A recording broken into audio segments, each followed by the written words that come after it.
Good evening. I'm Kate Snow in for Lester tonight. It's being called unprecedented, the massive, sudden shutdown of the second largest school district in the nation because of a credible, serious threat of a large-scale attack, or so it was first described. Over 900 schools closed, searched room by room, hundreds of thousands of students affected. A chaotic day in Los Angeles, but then we came to learn New York City received a similar threat, both now being called hoaxes.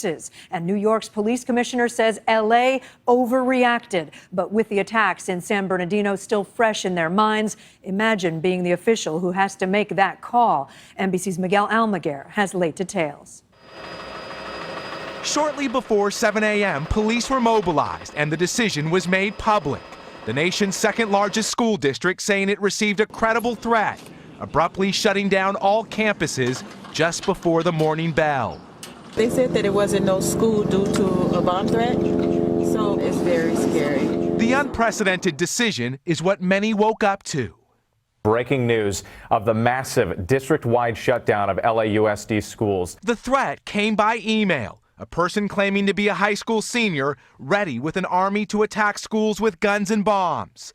Los Angeles is just 65 miles from San Bernardino, where 14 were killed in a terror attack less than 2 weeks ago.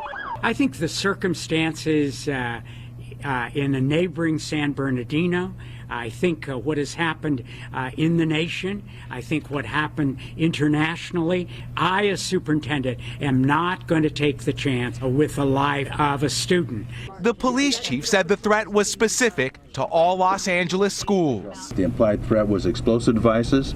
The specific threat was attack with assault rifles and machine pistols. While the chief stood by the superintendent, privately, Los Angeles area law enforcement officials say they advised against closing schools, saying the decision was premature and a bad move. The coordinated sweep of LA schools for bombs, a massive undertaking. LAUSD spans 710 square miles with more than 1,000 campuses and 700,000 students, many about to take final exams. I guess we have to live through this and live this way, you know, trying to see if terrorists are going to come and get us. With school buses suddenly turned around, many had nowhere to go. Staff and parents complained notification came too late. Tonight, Anthony Carzan has to explain to his 4-year-old son, AJ, why fear has gripped the region and now his school. He doesn't know what's going on in the world, with what happened in Paris and San Bernardino. He just, he's just happy all the time. Tonight, law enforcement officials are still checking campuses for suspicious devices. Meantime, a 17-year-old student was struck and killed by a truck after he was crossing an intersection. It's unclear if that student was headed to or from campus after the school closures. Kate? Miguel.